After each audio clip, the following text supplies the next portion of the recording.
மகாபாரிய ஒளியகம் சேவா உதவிகர்கள் இன்று பௌர்ணமி பார்வையற்ற குடும்பங்களுக்கு அரிசி வழங்கும் நிகழ்ச்சி சீரும் சிறப்புமாக நடைபெற்றது. கடந்த 7 ஆண்டு காலமாக இந்த பௌர்ணமி விழா நடந்து கொண்டிருக்கிறது.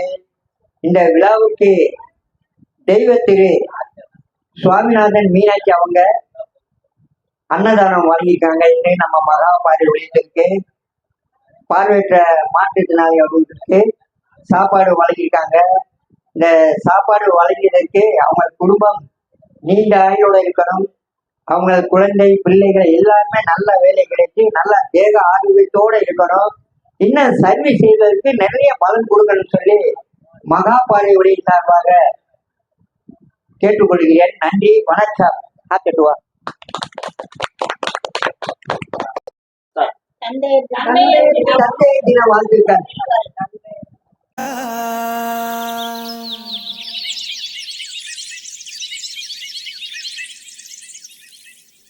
நான் காணும் உலகங்கள் யார் காணக்கூடும்? நான் காணும் உலகங்கள் யார் காணக்கூடும்?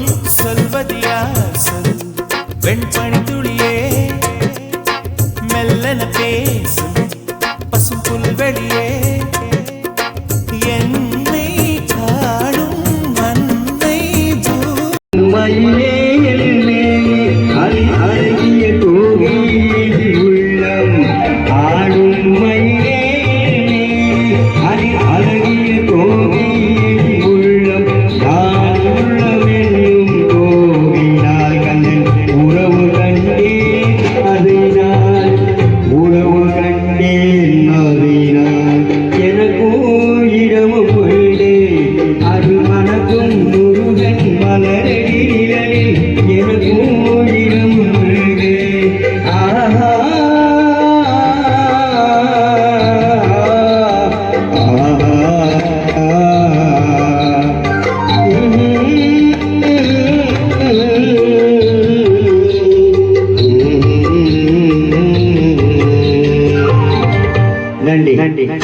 பூமியே.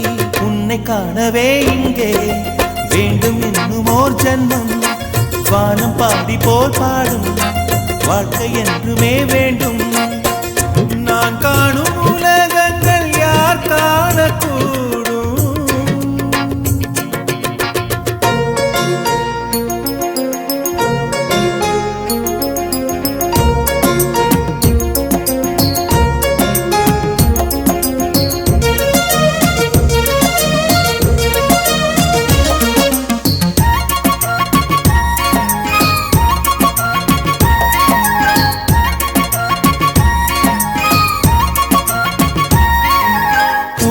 பூக்களை பார்த்ததில்லை, அதன் புன்னகை மனமறிவே.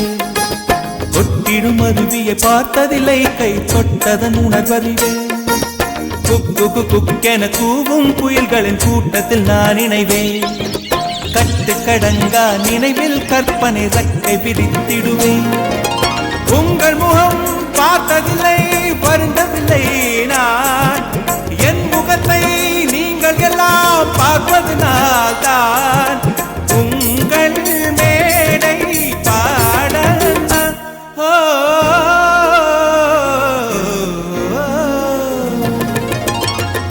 நான் காணும் உலகங்கள் யார் காணக்கூடும்? நான் காணும் உலகங்கள் யார் காணக்கூடும்?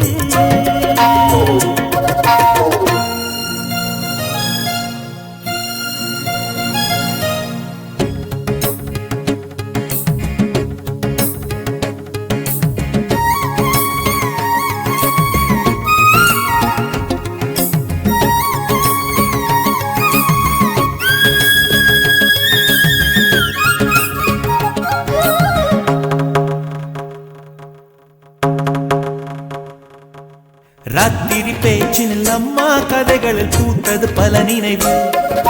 கேட்டிடும் கதைகளில் கலந்தே உலவிட சுற்றி வரும் கனவு. கற்றவர் பேசிட காதில் கேட்டதில் பெற்றதெல்லாம் வரவு.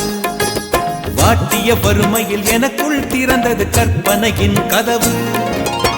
வாழ்வினை நான் கண்டு கொண்டேன் தேடல் தானே வாழ்க்கைப்படும் பாட்டினிலே பாடகனானே பாட்டில் வாழும் பூங்குயில் நான் ஓ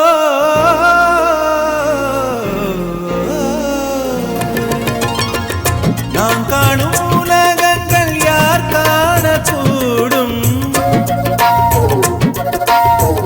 நான் காணும் உலகங்கள் யார் காணக்கூடும் சொல்வது யார் சொல் வெண்பனி துளியே மெல்லன பேசும் பசும் புல்வெளியே என்னை காணும் அன்னை பூமி உன்னை காணவே இங்கே வேண்டும் இன்னும் ஓர் ஜன்மம் வானம் பாடி போல் பாடும் வாழ்க்கை என்றுமே வேண்டும் நான் காணும்